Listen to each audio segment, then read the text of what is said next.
जय माता दी। प्रेम से बोलो जय माता दी। एकादशोध्याय। आज हम लोग 11वां अध्याय करेंगे। तो हमने देख लिया कि निशुंभ और शुंभ का वध हो चुका है। अब देवी जी आगे क्या करेंगी ये यहाँ पर है इस अध्याय में। देवताओं द्वारा देवी की स्तुति तथा देवी द्वारा देवताओं को वरदान, ये है इस 11वें अध्याय में। ध्यानम। ओम बालरविद्युतिमिन्दुकिरीटां तुंगकुचां नयनत्रयोक्तां स्मेरमुखी वरदाङ्कुपाशाभितिकरां प्रभजे भुवनेशिमम्। मैं भुवनेश्वरी देवी का ध्यान करता हूँ। उनके श्री अंगों की आभा प्रभात काल से सूर्य के समान है और मस्तक पर चंद्रमा का मुकुट है। वे उभरे हुए उनके शरीर और 3 नेत्रों से युक्त हैं। उनके मुख पर मुस्कान की छटा छाई रहती है और हाथों में वरद, अंकुश, पाश और अभय मुद्रा में शोभा पाते हैं। ऋषि कहते हैं, देवी द्वारा महादैत्यपति शुंभ के मारे जाने पर इंद्र आदि देवता अग्नि को आगे करके कात्यायनी देवी की स्तुति करने लगे। उस समय अभिष्ट की प्राप्ति होने से उनके मुख कमल दमक उठे थे और उनके प्रकाश से दिशाएं भी जगमगा उठी थी। देवता बोले, शरणागत की पीड़ा दूर करने वाली हे देवी, हम पर प्रसन्न हो। संपूर्ण जगत की माता प्रसन्न हो। विश्वेश्वरी प्रसन्न हो। विश्व की रक्षा करो। तुम ही जरा चराचर जगत की देवी हो। तुम ही में सब पूरा संसार है। तुम ही जगत का आधार हो, क्योंकि पृथ्वी रूप में तुम्हारी ही स्थिति है। देवी, तुम्हारा पराक्रम अलंघनीय है। तुम ही जल रूप में स्थित होकर संपूर्ण जगत को तृप्त करती हो। तुम ही अनंत बल संपन्न वैष्णवी हो। तुम ही विश्व की कारण भूता माया हो। देवी, तुमने इस समस्त जगत को मोहित कर रखा है। तुम्हें प्रसन्न होने पर इस पृथ्वी पर मोक्ष की प्राप्ति कराती हो। देवी, संपूर्ण विद्याएं तुम्हारे ही भिन्न भिन्न स्वरूप में हैं। जगत में जितनी स्त्रियां हैं वे सब तुम्हारी ही मूर्तियां हैं। जगदम्ब, एकमात्र तुमने ही इस विश्व को व्याप्त कर रखा है। तुम्हारी स्तुति क्या हो सकती है। तुम तो स्तवन करने योग्य पदार्थों से परे एवं परावाणी हो। जब तुम सर्वस्वरूपा देवी स्वर्ग तथा मोक्ष प्रदान करने वाली हो, तब इसी रूप में तुम्हारी स्तुति हो गई। तुम्हारी स्तुति के लिए इससे अच्छी उक्तियाँ क्या हो सकती हैं। बुद्धि रूप से सब लोगों के हृदय में विराजमान रहने वाली तथा स्वर्ग एवं मोक्ष प्रदान करने वाली नारायणी देवी हो, तुम्हें नमस्कार है। कला, काष्ठा आदि के रूप से क्रमशः परिणाम की ओर ले जाने वाली तथा विश्व का उपसंहार करने में समर्थ नारायणी, तुम्हें नमस्कार है। नारायणी, तुम सब प्रकार का मंगल करने वाली हो, मंगलमयी हो, कल्याणदायिनी शिवा हो, सब पुरुषार्थों को सिद्ध करने वाली शरण वत्सला हो, तीनों नेत्रों वाली तुम गौरी हो, तुम्हें नमस्कार है। तुम सृष्टि, पालन और संसार की शक्ति भूता हो। सनातनी देवी, गुणों का आधार हो, सर्वगुणमयी हो। नारायणी, तुम्हें नमस्कार है। शरण में आए हुए दीन एवं पीड़ितों की रक्षा करने वाली हे देवी, तुम्हें नमस्कार है। नारायणी, तुम ब्रह्मांडी का रूप धर करके हंसों के पर बैठने वाली और अपना जल छिड़कती रहती हो, तुम्हें नमस्कार है। माहेश्वरी रूप से त्रिशूल, चंद्र, सर्प को धारण करने वाली, वृषभ पर बैठने वाली, तुम्हें नमस्कार है। मोरों और मुर्गों से घिरी रहने वाली, महाशक्ति करने वाली, कौमारी रूप धारणी निष्पापे नारायणी, तुम्हें नमस्कार है। शंख, चक्र, गदा और शांक धनुष उत्तम आयुधों को धारण करने वाली वैष्णवी, तुम्हें नमस्कार है। तुम प्रसन्न हो। हाथ में भयानक महाचक्र लिए और दाढ़ों पर धरती को उठाए वाराहिरी रूपधारिणी कल्याणमयी नारायणी तुम्हें नमस्कार है। भयंकर नरसिंह रूप से दैत्यों के वध के लिए उद्योग करने वाली तथा त्रिभुवन की रक्षा में संलग्न रहने वाली नारायणी तुम्हें नमस्कार है।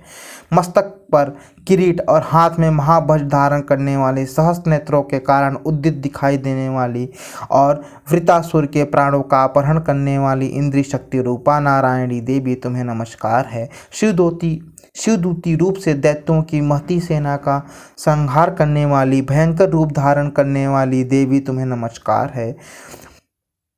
विशाल मुख वाली, मुंडमाला से विभूषित मुंडमर्दिनी चामुंडा रूपा नारायणी तुम्हें नमस्कार है। लक्ष्मी, लज्जा, महाविद्या, स्रष्टा, पुण्य, स्वधा, ध्रुवा, महारात्रि, महाअविद्या रूपा नारायणी तुम्हें नमस्कार है।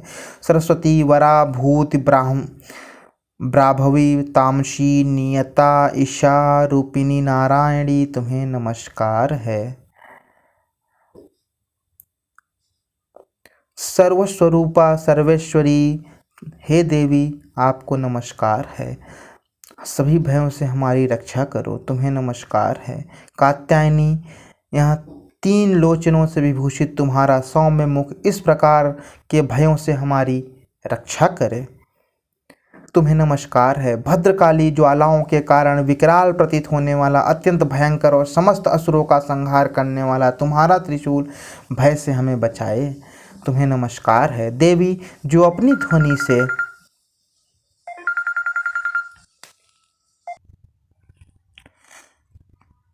भद्रकाली, ज्वालाओं के कारण विकराल प्रतीत होने वाला, अत्यंत भयंकर और समस्त असुरों का संहार करने वाला तुम्हारा त्रिशूल भय से हमें बचाए तुम्हें नमस्कार है। देवी, जो अपनी ध्वनि से संपूर्ण जगत को व्याप्त करके दैत्यों के तेज नष्ट किए देता है, वह तुम्हारा घंटा हम लोगों की पापों से उसी प्रकार रक्षा करे जैसे माता अपने पुत्रों की बुरे कर्मों से रक्षा करती है।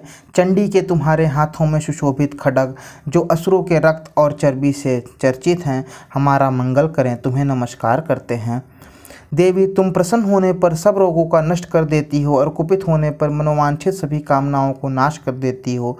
जो लोग तुम्हारी शरण में आ चुके हैं उन पर विपत्ति तो आती ही नहीं। तुम्हारी शरण में आए हुए मनुष्य दूसरों को शरण देने वाले हो जाते हैं। देवी अंबिके, तुम अपने स्वरूप को अनेक भागों में विभक्त करके नाना प्रकार के रूपों से जो इस समय धर्मद्रोही महादैत्यों का संहार किया है, वह सभी दूसरी कौन कर सकती है। विद्याओं में ज्ञान को प्रकाशित करने वाले शास्त्रों में आदि वाक्यों में तुम्हारे सिवा और किसका वर्णन है, तथा तुमको छोड़कर तुम्हारी कौन ऐसी शक्ति है जो इस विश्व को अज्ञानमय घोर अंधकार से भटका रही है।